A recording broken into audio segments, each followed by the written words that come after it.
Orang bahagia selalu ingat kepada kesalahan yang pernah dilakukannya, sehingga pada saat akan melakukan kesalahan yang baru dia mikir-mikir, dosa gue yang kemarin udah 3 keranjang nih, nambah lagi.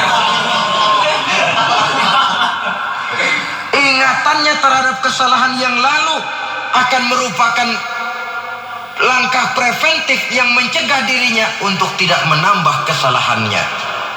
Orang bahagia, orang yang selalu ingat kesalahan yang pernah dia lakukan, terbayang di pelupuk mata, bukan ngumpet-ngumpetin dosa, sebab apa yang mau kita umpetin di hadapan Allah.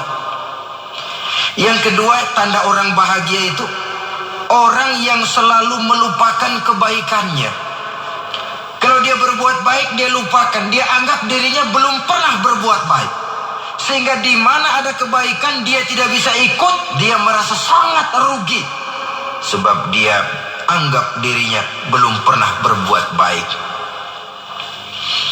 Yang ketiga, tanda orang bahagia, dalam urusan dunia dia lihat ke bawah, sehingga timbul rasa syukurnya, bahwa kalau dia sengsara masih banyak yang lebih sengsara dari dia, bahwa kalau dia miskin masih jauh lebih banyak yang miskin dari dia, bahwa kalau dia menemui kesulitan masih banyak yang jauh lebih sulit dari dia. Dengan cara itu jiwanya akan lapang, hidupnya akan tenang, dan dia tidak pernah ingkar kepada nikmat yang diberikan Allah.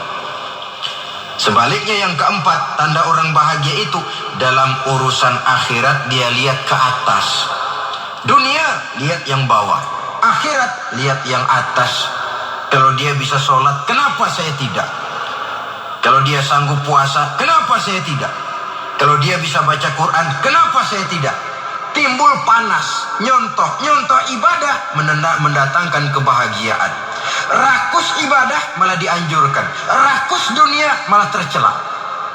Nah, lawanannya orang celaka, saudara-saudara. Orang celaka juga tandanya 4 lawanan yang tadi itu. Pertama, orang yang selalu melupakan kesalahannya. Kalau berbuat dosa lupa, sok bersih. Alah, dosa gue mah dikit.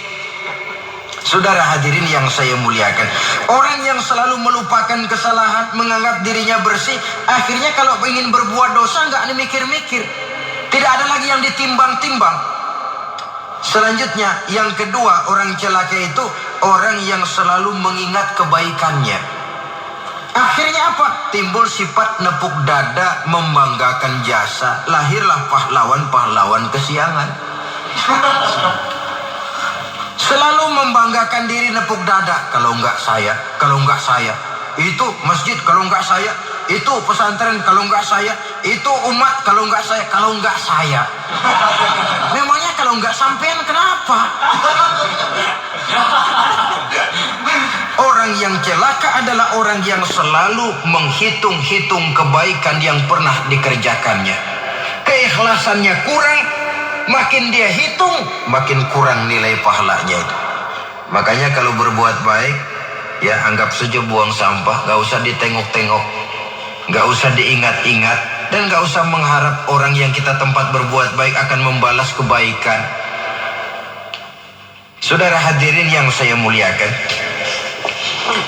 yang ketiga, tanda orang celaka dalam urusan dunia melihatnya ke atas. Panasnya timbul, syirik dan dengkinya naik, rakusnya jadi.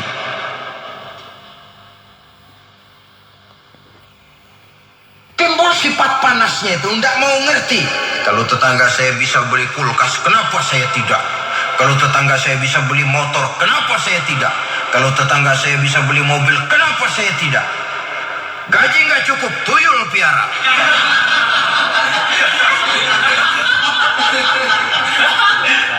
Orang itu kalau sudah didorong oleh rakus kan bisa jadi menghalalkan segala macam cara untuk mencapai tujuan.